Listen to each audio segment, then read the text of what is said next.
When I was small, the biggest man in my life was my father. He loved this farm, and we were fortunate to have lived here for many years. If there's a farmer's prayer, it would begin with the rooster crowing in the morning. The sizzle of breakfast on the stove would chime in, and the excited voices of all his kids, and then the slam of Dad walking out of the house to do chores. The chorus would be the great peace in his soul as he walked into the fields, the shushing of the wheat and the chattering of the birds in the trees. The second verse would have all the sounds of the farm, the noises that the pigs, sheep, cows, and chickens made all combined, even the whinnies from the horses in the fields. The third verse for me would be the banging of the basketball plate against the barn and the clinks and clanks of cars being fixed and arguments being settled. On trips to Dairy Queen, Dad would sing in his deep baritone, "How much is that doggy in the window?" Any good Johnny Cash song, and of course, Amazing Grace.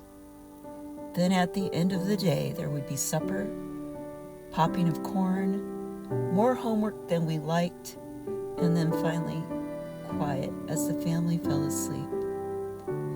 If it were possible, that song would have continued a bit longer, but it dwells in my memories. There were gardens over the years that were never hoed enough to completely get rid of all the weeds. There were the sounds of snapping peas and canning corn, and knowing we would eat as much as we canned. Times of sweating, when we would put up all the hay and kill all the thistles, and still he would have time for hunting and fishing with his boys. That meant so much to him. I know he had a deep love for the land, almost as much as he loved Mom. Together they raised 6 children. There were vacations and summers with lots of visiting friends and family, and a full life lived as God intended. He loved gospel music, John Wayne, good food, friends, and among many other things, his family. He was like a rock to our family, and he showed strength in hard times. And there were hard times. He spent so much time helping Mom. When she was in the hospital, he would go every day, and he never abandoned her, never said that his burdens were too much. If God blesses us with strength, then he gave Dad the very best measure of it, for he never wavered from his duties.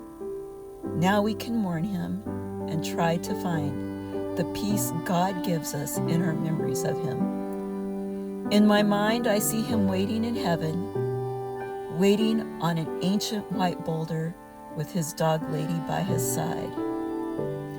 These thoughts comfort me and provide peace in this time of grief. We will miss you. Farewell, Marlin. May you go with God and wait for us all there in perfect peace.